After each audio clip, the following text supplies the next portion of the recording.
paint an interior room. How would you like to paint an interior room that looked professionally done, with perfectly crisp trim lines and smooth walls when you're done? Painting a room is something that we all have to do at some point in time in our life. Some people are able to paint it themselves, and some others will hire someone to do the work. I have enjoyed painting since I was a kid. When I was younger, if any family member or friend would ask to have paint done in their rooms, I would volunteer to help them. So I learned some good techniques over the years. One thing I will tell you is don't be afraid to put paint on the wall. If you don't like the color, you can always change it. Let's start with the first step.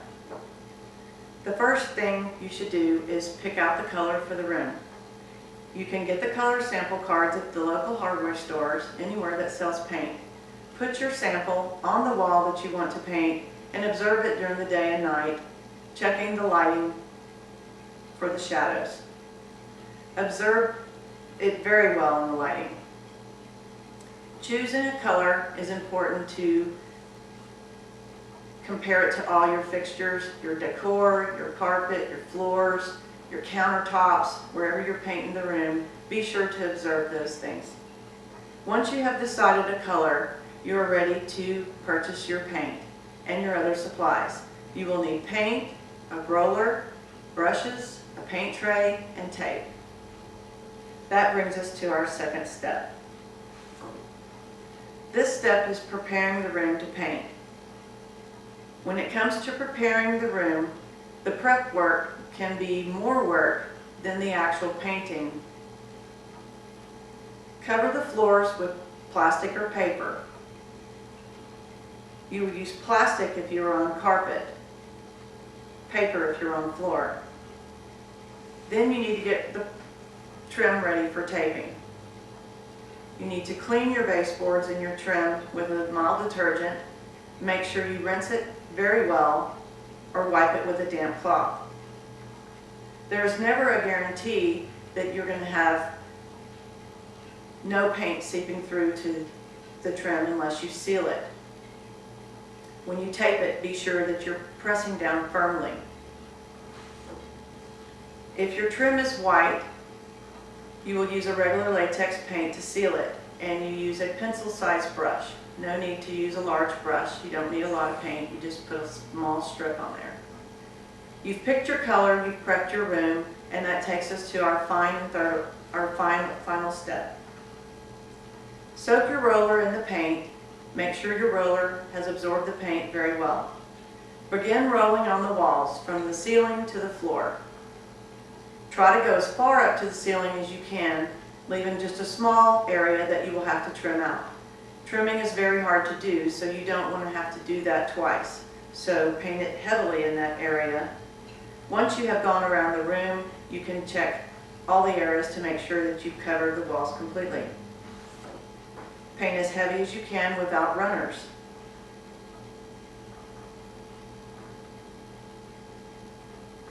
It is important to let this coat dry. You may proceed with your second coat the next day. Once again, try to paint as high up to the top as you can to save an extra step. Once you have completed the second coat, go around and check again for any areas that you need to blend in. You have now completed the interior painting. You may begin to clean up. Peel your tape. You may roll it up into the paper or plastic and discard it. Enjoy the color. In conclusion, with these 3 easy steps to painting the interior room, you should have clean, crisp lines and smooth walls. These simple techniques I have presented to you today in my speech will enable you to successfully paint a room on your own. Good luck to all of you. Are there any questions? I have a question. Yes. Do you always use white to seal the tape? You use white whenever you have white baseboards, because when you're sealing it, the paint actually seeps through in some of the areas of the tape, so that when you paint the wall, it doesn't get the wall paint color down into the trim. So if you're painting a wall next to a brown trim, then you would use a brown color so that it will seep through onto the brown, and then you put your paint color on the wall, it won't drip down and change and smear color onto your trim. Is there any other questions? Yes. Why do you prep with paper on tile floor and plastic on carpet? When you can put plastic or paper on the floor, but whenever you put plastic or paper on the carpet and you put a ladder on top of it, it can pop through and make holes, and then your paint can seep through to your carpet. And how do you do the trim around the bottom of the wall at the baseboard? There's two ways you can do that. You can go around and you can trim it out like you did at the top, or when you're rolling, you can come all the way down and roll and do your roller up and down or vertically on the first run. The second run, you don't want to do that because it will change your vertical lines. So just make sure when you're coming down to the end, you roll all the way down to the edge. And if there's any runners, make sure you take a brush and smooth it out. Are there any other questions? What are runners? Runners are when the paint starts to drip when you've painted it too heavy. So if you're rolling, or if you're using a brush in an area and the paint is heavy, it will begin to run. And you don't notice it right away, but if you stand back after a little bit, and that's why I always tell y'all after you do something, go back around and look at all the areas, because at that point you may see a runner and you just need to blend it in. Any other questions? Okay then, thank you.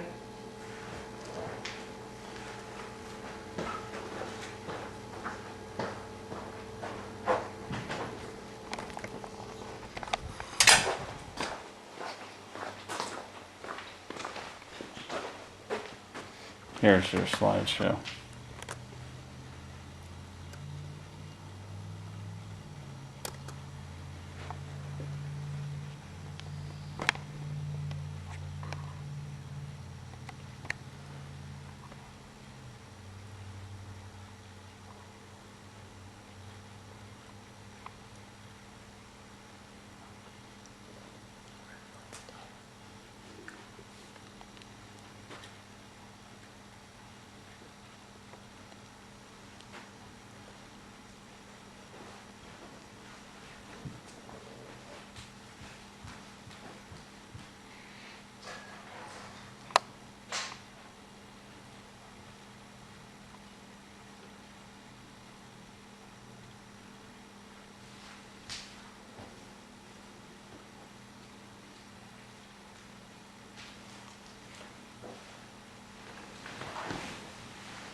End of slideshow.